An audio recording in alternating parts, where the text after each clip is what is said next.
Halo? Pernah nggak sih Anda ngerasa kayaknya potensi produktif kita tuh belum keluar semua gitu? Sering ya kayak gitu. Nah, hari ini kita mau coba bedah nih satu bab spesifik, bab 49 dari buku Secrets of Productive People. Judulnya, Hidup Produktif Secara Maksimal. Kita coba gali deh, apa sih rahasianya? Iya, bab ini emang menarik ya. Pendekatannya beda. Fokusnya tuh bukan cuma gimana caranya ngerjain banyak hal gitu. Oh ya? Terus gimana? Tapi lebih ke gimana bangun fondasi, ya fondasi mental gitu, biar produktivitas itu jadi alami aja gitu, bagian dari diri kita. Ada dua kata kunci penting di sini, percaya diri sama konsisten. Wah, menarik. Jadi bukan soal aplikasi atau teknik baru ya, tapi lebih ke mindset sama kebiasaan. Betul banget, lebih ke dalam situ. Oke. Nah, gimana bab ini ngurainya? Langkah pertamanya apa nih? Kayaknya tadi disebut soal kepercayaan diri ya? Tepat. Jadi, titik awalnya itu menurut bab ini ya keyakinan. Yakin sama kemampuan diri sendiri buat, ya itu, nyelesain sesuatu. Sederhana tapi penting. Nyelesain sesuatu ya? Iya, soalnya kalau nggak ada rasa percaya itu, kadang kita jadi ragu buat mulai. Atau malah nggak pernah ngerasa puas sama hasil kerja kita sendiri, nggak peduli kata orang lain gimana. Ini kayak fondasi psikologisnya gitu. Jadi ingat kutipan Victor Hugo di bab ini, yang mengerikan bukan mati, tapi tidak hidup. Kayaknya nyambung ya? Maksudnya, berani nyoba dan percaya kita bisa, itu langkah awal buat benar-benar hidup produktif.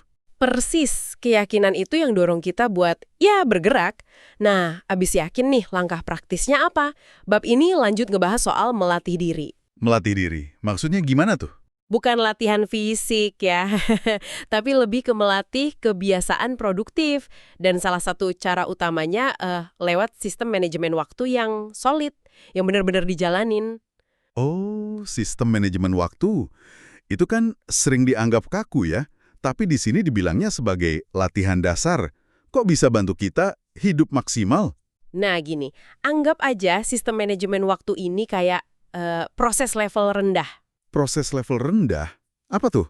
Maksudnya aktivitas rutin yang kalau udah jadi kebiasaan, udah otomatis lah gitu, nggak lagi makan banyak energi mikir kita. Kayak belajar nyetir mobil aja. Awalnya kan fokus banget tuh, lihat spion, injek kopling, aduh. Tapi lama-lama, Otomatis kan? iya bener juga. Energi otak kita jadi lebih bebas. Bebas buat apa? Buat kerjaan level tinggi. Mikir strategis, kreatif, mecahin masalah yang rumit, gitu. Makanya kuncinya jangan keseringan gonta-ganti sistem. Fokus jalanin aja dulu. Oh, oke. Jadi sistem itu sebenarnya malah membebaskan ya, bukan membatasi. Karena dia mengotomatiskan hal-hal dasar. Masuk akal banget sih ini.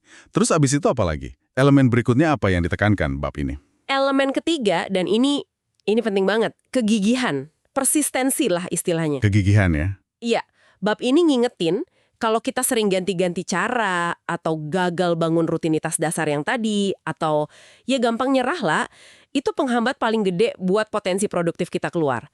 Perlu konsisten biar kelihatan hasilnya. Jadi ingat kutipan Judy Garland di sini, selalu jadi versi terbaik dirimu, bukan versi kelas 2 orang lain. Ini maksudnya kita harus setia sama proses kita sendiri gitu ya, meskipun butuh waktu dan kadang susah. Betul, fokus ke progres kita, bukan bandingin sama orang lain terus. Tapi gimana caranya bangun kegigihan ini? Kadang kan emang susah ya buat terus konsisten. Nah, bab ini nyaranin satu cara spesifik nih, lewat sistem manajemen waktu yang agak unik namanya tanpa daftar tugas. Tanpa daftar tugas, gimana tuh maksudnya? Bukannya biasanya kita bikin to-do list ya? Iya, beda nih. Sistem ini fokusnya bukan ke apa yang harus dikerjain yang kadang malah bikin kita, aduh banyak banget jadi kewalahan gitu kan? Ya juga sih. Tapi fokusnya ke apa yang udah kita selesaikan.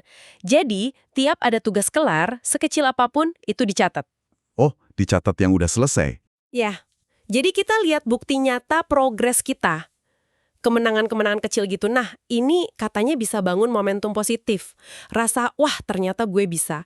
Dan itu yang bikin kita jadi pengen terus lanjut, jadi lebih gigih. Wah, menarik ini. Jadi fokus ke kemenangan kecil buat bangun kegigihan. Ini ngingatin saya sama kutipan Steven Johnson di awal bab soal pola-pola sederhana kayak jalan kaki, nyatet ide. Iya, yang itu ya. Iya, yang kalau dilakuin konsisten, lama-lama jadi sesuatu yang lebih besar dan bijak gitu kan.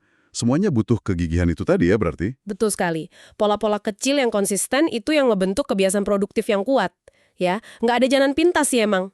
Kegigihan di hal-hal kecil ini yang ngebangun kemampuan buat hidup lebih maksimal secara keseluruhan. Oke deh.